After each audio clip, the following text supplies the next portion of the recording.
High বন্ধুরা, আমি আবার একটা রেসিপি নিয়ে চলে এলাম। এবার পরপর দুটো রেসিপি আজকে তোমাদেরকে দেখাবো। তা প্রথম হচ্ছে আজকে দেখাচ্ছি আমি, এটা হচ্ছে পার্শে মাছ। 4 পিস পার্শে মাছ নিয়েছি আর ভালো করে ধুয়ে নিয়েছি, পরিষ্কার করে ধুয়ে নিয়েছি।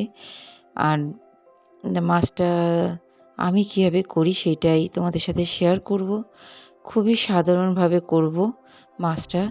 তা প্লিজ তোমরা একটা লাইক দিয়ে ভিডিওটা দেখতে শুরু করো। আর ভালো করে নুন হলুদও মাখিয়ে নিচ্ছি, দেখতেই পাচ্ছ। আর যত সুন্দর করে ভালো করে নুন হলুদটা মাখাবো, মাছের মধ্যেও নুনটা ঢুকবে।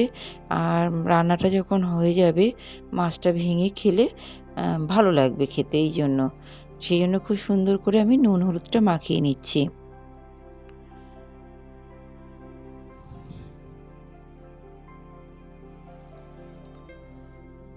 আমার সুন্দর করে নুন হলুদ মাখানো কমপ্লিট হয়ে গেছে বন্ধুরা।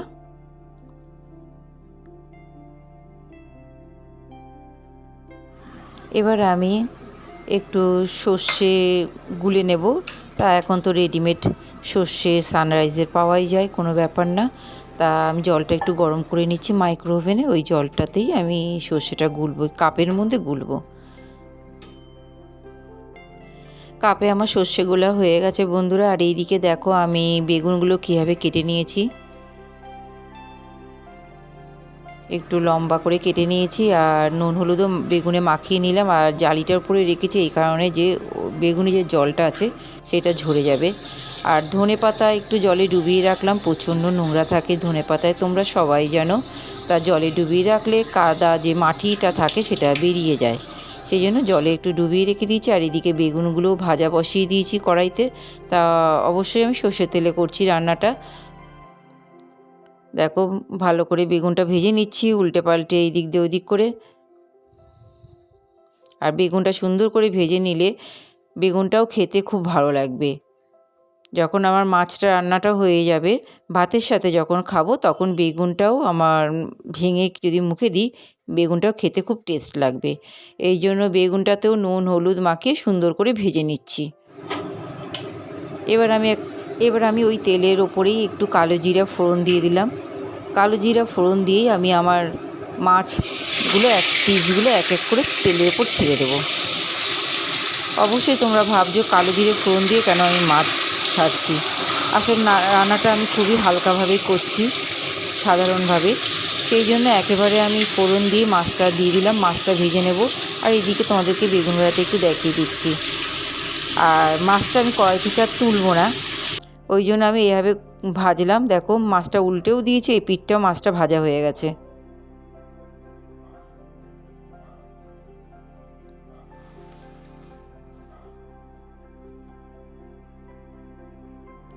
আর এইদিকে আমি কিছু কাঁচা লঙ্কা কেটে রেখে দিয়েছি। এই কাঁচা লঙ্কাটা আমি মাছে দেব, তবে তেঁতুলটা নয়।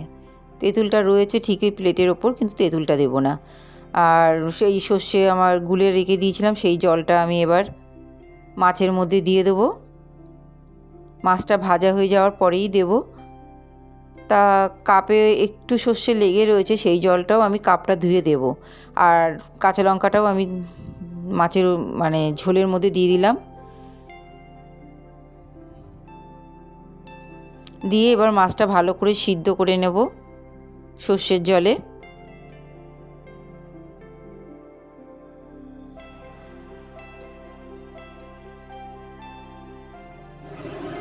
তোমাদের একটু হয়তো চেঞ্জ লাগছে কালারটা, আসল হচ্ছে আমার লাইট জ্বলছিল না, তা আমি লাইটটা জ্বালিয়েছি বলে এরকম লাগছে মাছের কালারটা। দেখো মাছটা হয়েই এসেছে। এবার আমি আমার যে বেগুন ভাজা আছে সেই বেগুন ভাজাটা দিয়ে দেবো মাছের ঝোলে। তারপর আবার একটু ফুটাবো।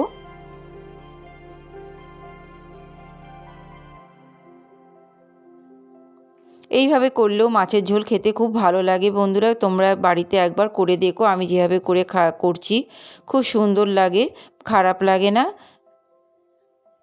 আর বিশেষ করে যারা নতুন শিখছো তাদের পক্ষে তো খুবই সুবিধা এইভাবে রান্না করাটা, কেননা খুবই সাধারণভাবে আমি রান্না করলাম। দেখো আমার মাছের ঝোল হয়ে গেছে, কালারটা একটু চেঞ্জ দেখতে পাচ্ছ। এবার আমি পাশে কেটে রাখা আমার ধনেপাতাটা মাছের ওপরে দিয়ে দেবো, আর ধনেপাতার সাথে একটু সর্ষের তেলও দিয়ে দেবো। আর খুব একটা বেশি ঝোল রাখিনি আমি, অল্প রেখেছি, কেন আমাদের বাড়িতে সবাই এরকমই খাওয়া পছন্দ করে, বেশি ঝোল রাখলে ওরা পছন্দ করে না। তা আমি ওপরে একটু সর্ষের তেলও দিয়ে দিলাম, তোমরা দেখতে পেলে। তাই যে কমপ্লিট হয়ে গেছে আমার রান্নাটা। এবার তোমাদেরকে একটু তুলে দেখিয়ে দিচ্ছি কেমন হয়েছে। তা তোমরা কমেন্ট করো, বলো আমার রান্নাটা কেমন হয়েছে। আর যারা লাইক দিতে ভুলে গেছো, প্লিজ একটা লাইক দিয়ে ভিডিওটা দেখো। আর নতুন বন্ধুদের বলবো, আমার চ্যানেলটা যদি সাবস্ক্রাইব না করে থাকো, প্লিজ সাবস্ক্রাইব করে দিও। আমি ব্লগ ভিডিও করি, আর মাঝে মাঝে দু একটা রেসিপিও আমি দেখাই। তা বন্ধুরা, আজকে এই রেসিপিটার সাথে তোমাদের সাথে আর একটা রেসিপি আমি শেয়ার করব। তা তোমরা কেউ চলে যেও না, সেইটাও দেখো। এটা রাত্রিবেলা ডিনার করেছিলাম, ভাবলাম সেইটাও তোমাদের সাথে শেয়ার করি। সেটাও খুব সাধারণভাবে করেছি, খুব তাড়াতাড়ি আর খুবই টেস্টি রেসিপি। দেখো চলে এলাম সেই রেসিপিটা দেখানোর জন্য তোমাদের সামনে আবার। তা রেসিপিটা হচ্ছে ক্যাপসিকাম, পেঁয়াজ আর বাঁধাকপি দিয়ে করব। তা দেখো দুটো ক্যাপসিকাম আমার ঘরে ছিল, তা চৌকো চৌকো করে কেটে নিয়েছি। পেঁয়াজটাও কেটে নিয়েছি একদম চৌকো চৌকো করে, দুটো পেঁয়াজ নিয়েছি। আর হাফ বাঁধাকপি নিয়েছি, আর হাফ বাঁধাকপিটাও আমি একটু ডুমো ডুমো করে চৌকো চৌকো একটু বড় করে কেটে নিয়েছি। আর বাঁধাকপিটা আমি একটু ভাপিয়ে জলটা ফেলে তারপরে নিয়েছি। তা সবসময় আমরা একই রকম খাবার খাই, ভালো লাগে না, তাই ভাবলাম আজকে একটু অন্য রকম কিছু করে খাই। সেই জন্যই আমি এইভাবেই রাতে ডিনারটা সারবো বলে রান্নাঘরে এসেছিলাম। তা ভাবলাম এই ভিডিওটা একটু তোমাদের সাথে শেয়ার করি, তোমাদেরও হয়তো ভালো লাগতে পারে, তাই তোমাদেরকে একটু দেখাচ্ছি। তা প্লিজ তোমরা একটু দেখতে থাকো।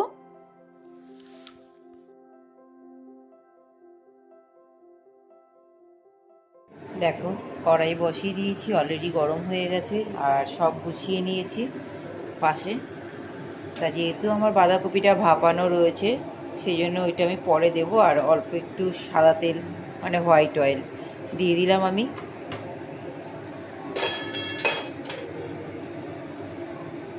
এটা রাতের ডিনারের জন্য খুবই ভালো, রুটির সাথে ভালো লাগে বিশেষ করে। এর মধ্যে আবার ডিমও ফাটিয়ে দিলেও ভালো লাগে, আবার একটু মাংস কুচি থাকলেও ভালো লাগে। তা আমার কাছে সেই সব কিছুই নেই, আমি জাস্ট এমনি করব। আর টমেটো দিলে ভালো লাগে, তোমরা যদি টমেটো দাও ঠিক আছে, আমি তো টমেটো খাই না, তাই জন্য এখন আমাদের বাড়িতে টমেটো আনা হয় না।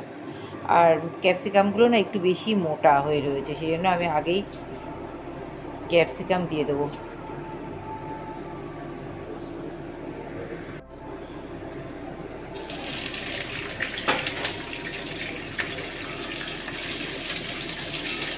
আচ্ছা, কাঁচা লঙ্কা দেবো কেটে, আমার কাটা হয়নি, তা আমি এখন কেটে নিচ্ছি একটু। আমি লঙ্কা দিয়ে দিয়েছি, লঙ্কা।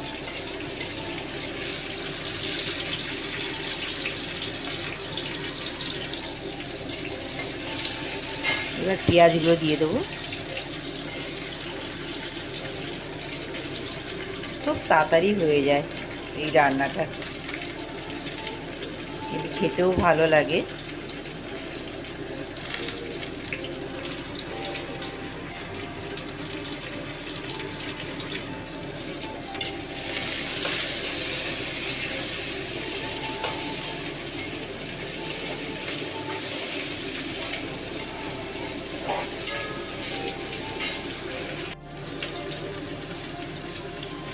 নুন দিয়ে দিলাম।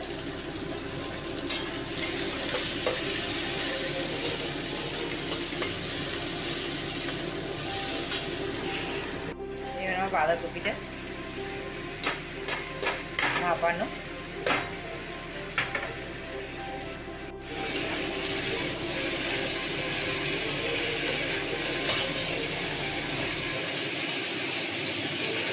এবার একটু হালকা করে চাপা দেবো, কেন যতই হোক আর একটু তো সিদ্ধ হবে।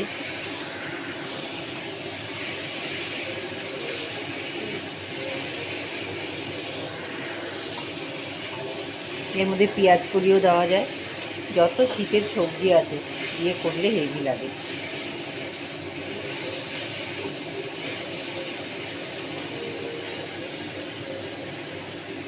নুন আর মিষ্টি নিজেদের স্বাদ মতন, একটু চিনিও দেবো,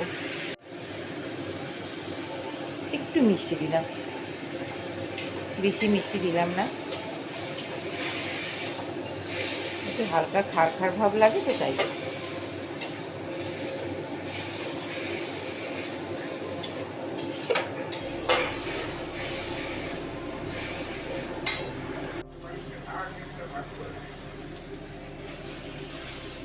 টমেটো সস দিলাম আর গোলমরিচ, গোলমরিচ